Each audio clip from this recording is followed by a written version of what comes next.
One interesting thing about the Muslims of the Indian subcontinent is that they have a very great interest. One might even say that they feel heavily invested in the larger Muslim world. They are concerned about Muslims in all parts of the Muslim world. This is not to say that Muslims in other regions are not, but to a very high, to a very significant degree, they worry about and are concerned about and take action in regard to things taking place in the larger Muslim world. In the 1920s, for example, this is a quixotic or quixotic sort of movement, Quit India movement. Some scholars said that under British rule, we are not living our lives as authentic Muslims. This is not an Islamic society. So we should quit India and go to Afghanistan. Thousands and thousands of Muslim families, and many of them rich people, landed estate, businesses, property. They sold their property to Hindus very, very cheaply, and they left for Afghanistan without finding out whether Afghanistan would accept them as immigrants or not. And Afghanistan was not exactly a rich country either. It was a poor country, and it had no resources to accommodate these people. But what it shows is that the Muslims of India, and they always were concerned about Afghanistan, Iran, Arabia. If you ask a Muslim of the Indian subcontinent about the international issues of Muslims, whether it's Palestine issue, whether it's Iraq issue, or issues in the US, Britain, Europe, they would know about these matters. Most Arabs would not know anything about the Kashmir issue. The Kashmir issue is between India and Pakistan. Who does Kashmir belong to? To India or to Pakistan? An issue that arose at the partition of India in the year 1947. The Muslims of India would know practically everything about every issue that arises in the larger Muslim world. That is not true of, I should say in a qualified way, not true of Muslims living in other regions of the world. So this is something very, very peculiar. Also 1920s, there's the Khilafat movement. Khilafat is caliphate. Mustafa Kemal, known as Ataturk, the father of the Turks, abolished the caliphate in Turkey. And it was the Muslims of India who lost their sleep over it. Here's the Turks themselves abolishing the caliphate, and the Muslims of India losing their sleep over it. And they launched a movement to restore the caliphate. It's hundreds of miles away from India. But no, they had to make a statement, and they did. It did not come to much, because if the Turks abolished the caliphate, what can the Muslims of India do?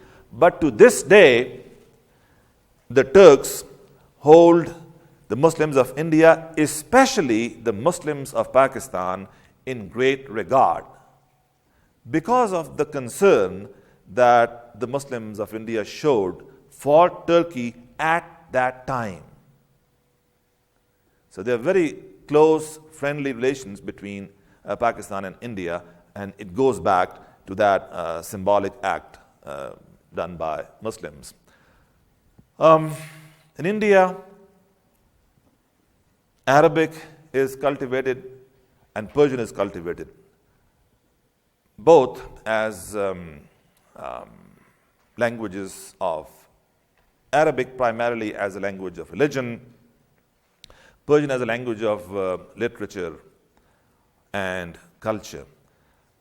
Most Muslim scholars of the Indian subcontinent, India and Pakistan, would know Arabic, Persian, and Urdu.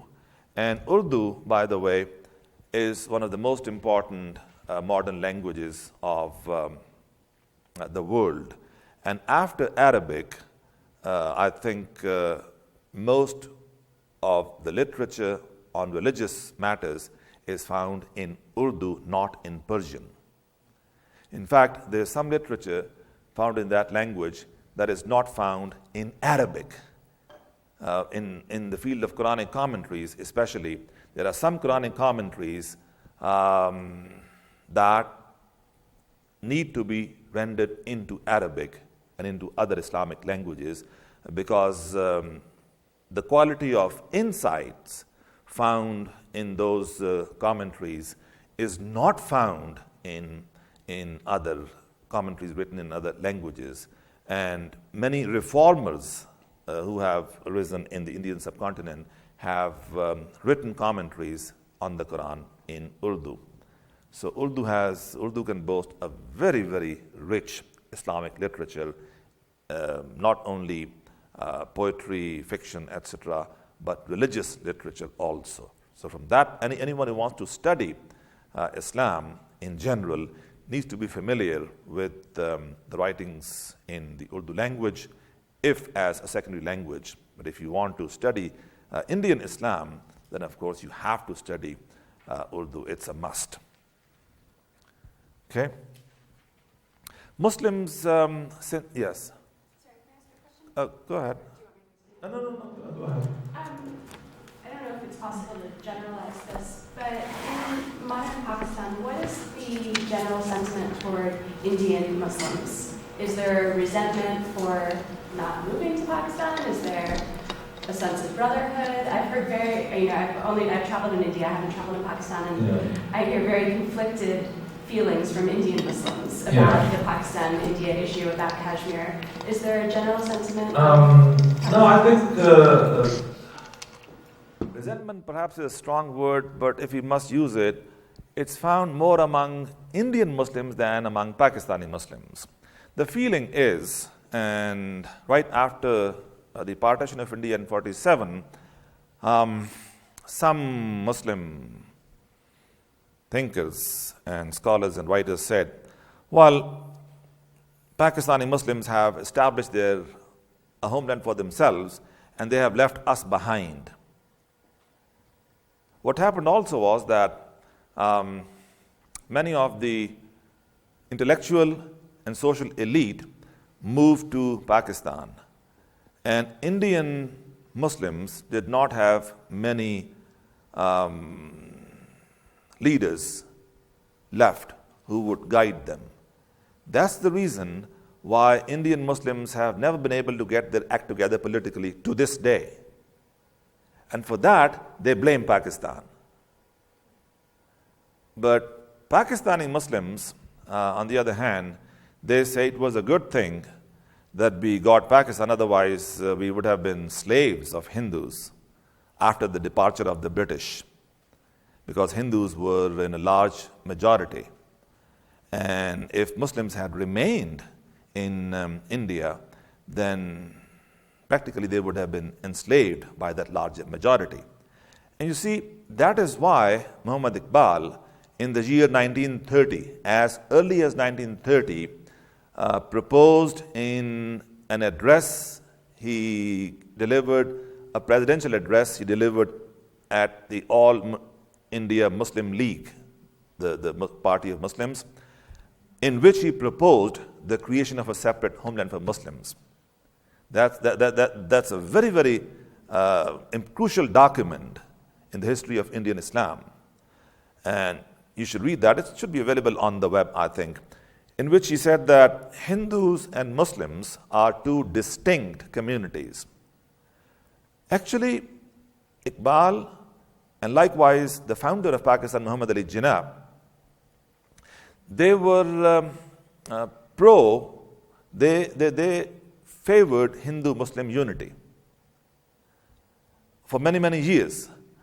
And Iqbal wrote poems in the early years of his poetic career extolling India. The very opening poem of his Urdu collection, Bange Dara, the marching bell, the caravan is resuming its journey and the bell is rung get together and start your journey again. That's the title. It's called Himalayas. And it's a remarkable poem. And Indians, Muslim or Hindu, always refer to that poem because it sings the praises of India in a historical context. There's also what's called a nationalist, Indian nationalist anthem that Iqbal wrote, which was sung all over India. Iqbal was a legend during his own lifetime. And that was practically speaking, the national anthem of India. And it was sung in every school of India, in which he starts by saying, Sare jahan se acha Hindustan hamara.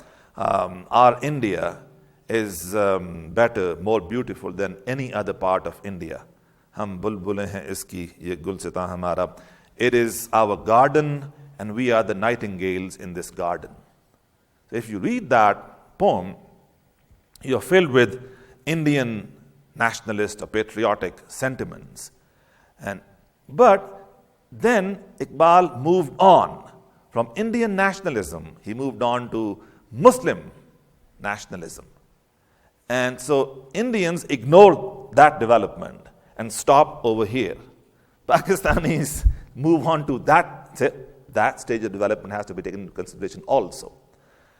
So both India and Pakistan compete on a government level to claim Iqbal, each for itself.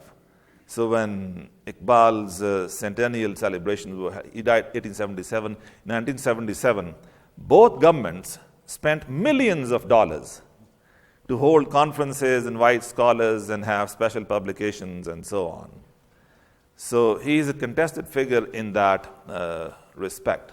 But coming back to your question, if there's any resentment, this is felt probably by the Muslims of India, not by the Muslims of Pakistan, because they say that we have jobs and we can rise as high as we can in our country, Pakistan. In India, we could not have done that. There's actually, this is not a subject, but I'll just make a brief statement. A number of Indian Muslim reformers, and before Iqbal, a great reformer known as Sir Syed Ahmad Khan, died toward the end of the 19th century. He also was a supporter of Hindu-Muslim unity. But toward the end of his life, he also was disillusioned. Because you see, Muslims were the rulers of India for hundreds of years. Okay? And then they were dislodged by the British. So the British took Muslims as their opponents because they were the ones whom they threw out of power. The British used Hindus as a counterweight to Muslims. All right? So they gave preferential treatment to Hindus over against Muslims, making appointments in government administration, etc., etc. So Hindus rose quite fast, socially, economically, and politically. That's when, under British advice, the Congress, Indian or Hindu political party was established, and Gandhi was brought over from South Africa to head that and to lead that party by the British. And so Hindus are being used as a counterweight to Muslims, and Muslims are in a state of denial. Muslims still think they are rulers of India, but their wealth was taken away and given to Hindus, others, and they were removed from important positions in government, other places. But they were in a state of denial, and they rejected English language and European education, which the British tried to promote. The Hindus went for all those things. Muslims lagged behind.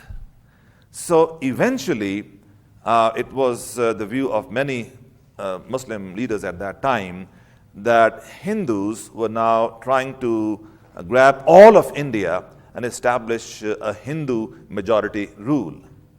So this is what Iqbal, Sir Syed Ahmad Khan, and Muhammad Ali Jinnah reacted against. And that was the background for the demand of a separate homeland. Okay? You did not bargain for this long answer, did you?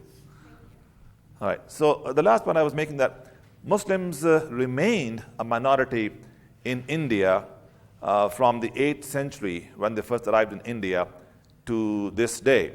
You see, Muslims ruled India for hundreds of years, and had they intended, they could have converted all those Hindus to Islam. No such attempt was made. And as I said, Muslim preachers and Sufis, they were the agents of conversion. So Muslims did not convert Hindus to Islam by force. Perhaps some Muslims regret that now. We wasted our opportunity. But the same thing happened in the Balkans also.